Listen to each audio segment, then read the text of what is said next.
As far as the BJP's win in the national capital is concerned, over 48 seats, one of those seats where a good margin was witnessed, and the three triangular contest was seen getting ahead in the kitty of the BJP. We have the candidate from the Badli Assembly constituency. Deepak ji, बहुत बहुत शुक्रिया हमसे बात करने के लिए. Deepak Chaudhary joins me for the conversation. BJP का दिल्ली में 27 साल बाद खाता खुला है और अब जो सस्पेंस है वो बहुत ज़्यादा इस पे है कि क्या बीजेपी वो सारे वादों को पूरा कर पाएगी जिस पे बहुत समय से आम आदमी पार्टी के ऊपर विरोध हो रहा था, सवाल खड़े करे जा रहे थे, सरकार के ऊपर इतने जिस तरीके से एलिगेशंस लगाए थे, तो इस पे क्या कहना है आप? सबसे पहले तो मैं आप लोगों का धन्यवाद करता हूं और पूरी तमाम हमारी दिल्ली की जनता को जो इस बार जो उन्होंने बड़े अच्छे से भारतीय जनता पार्टी को वोट दिया, उस तमाम जनता का धन्यवाद करता हूं। और एक चीज़ में सिर्फ सारे आपके क्वेश्चन का एक ही आंसर है कि ये मोदी की गारंटी है और ये 100% जो है वो पूरी होगी। और जो उन्होंने बोला है हमारे मोदी जी ने, अगर 3 साल में यमुना हमें साफ करनी है यमुना जी, तो हम करके दिखाएंगे। और हमारा टारगेट है कि अगले 2 से 3 महीने में जो हमारे सीवरों की प्रॉब्लम सबसे ज़्यादा जो आम जनता फेस कर रही है उसको हम सबसे अच्छे साफ करेंगे और पानी जल्दी से जल्दी प्रोवाइड करेंगे। क्योंकि देखिए काफ़ी चीज़ इन्होंने की है, जो आम आदमी पार्टी ने जो झूठे वादे किए थे, इन्होंने जल बोर्ड हो गया या डीटीसी हो गई, कोई भी हमारे यहाँ के डिपार्टमेंट हो गए, उन सब डिपार्टमेंट्स का बिल्कुल मैं एक तरीके से कहें तो बेड़ा गर्क कर दिया था।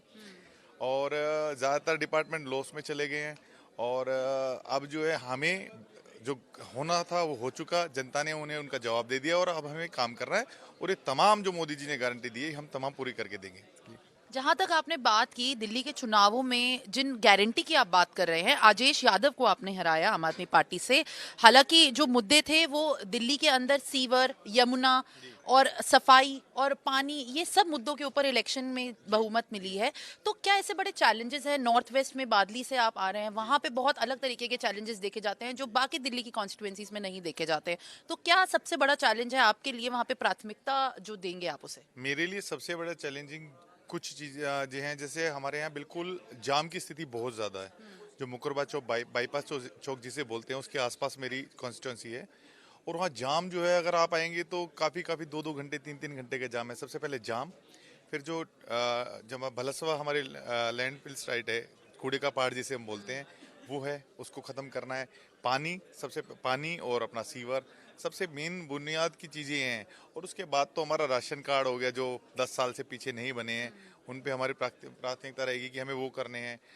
पेंशन जो हमारे नहीं आ रही है वो करने हैं। तो काफ़ी चीज़ें हैं, मुद्दे तो हमारे। पहली गारंटी कौन सी है जो बादली के लोगों को पूरी होती हुई जल्द ही कुछ महीनों में मिले? पहले तो सीवर और पानी, जो हमारे डेली नेसेसिटी की चीज़ है उस पर हम सबसे पहले वर्क करेंगे। और उसके बाद जैसे जैसे हमारे कैबिनेट से जो जो चीज़ें हमारी पास होती चली जाएंगी, मैं खुद उसको जो है अपने देख रेख में सारी चीज़ें करेंगे। दीपक जी, सबसे बड़ा अब जो सवाल उठ रहा है, अब सरकार का गठन होना है, स्वेरिंग इन सेरेमनी होनी है, तो अब इस समय जो सबसे बड़ी बात उठ रही है कि सीएम फेस कौन होगा।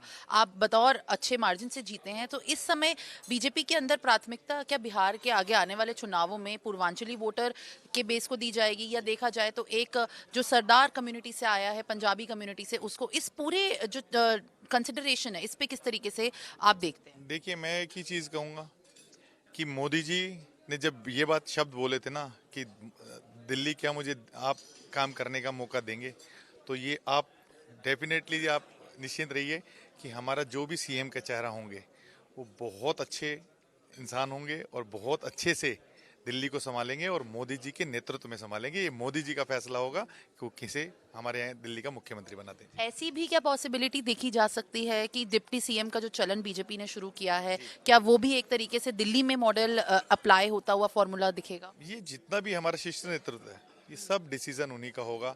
हम जो है जो जो जिम्मेदारी जिसे दी जाएगी वो उसे अच्छे से निभाएंगे। और ये आपको निश्चिंत रहिए, जैसे यूपी, राजस्थान, हरियाणा, बिहार संवार दिया है, अब दिल्ली की बारी है सजने की भी और संवरने की भी। सबसे अहम सवाल आपके ही क्षेत्र से मैं पूछना चाहूंगी, जिसमें ऑपोजिशन ने बहुत मुद्दे भी खड़े किए थे। बादली में क्राइम भी बहुत देखा जाता है क्राइस पे, और जहां पे क्राइम हॉटस्पॉट्स की बात होती है, यहाँ ऐसे सेंसिटिव जोन्स की, स्पेशली बादली वाले कुछ ऐसे इलाके हैं जहां पे पुलिस का नियंत्रण होना भी बहुत जरूरी है।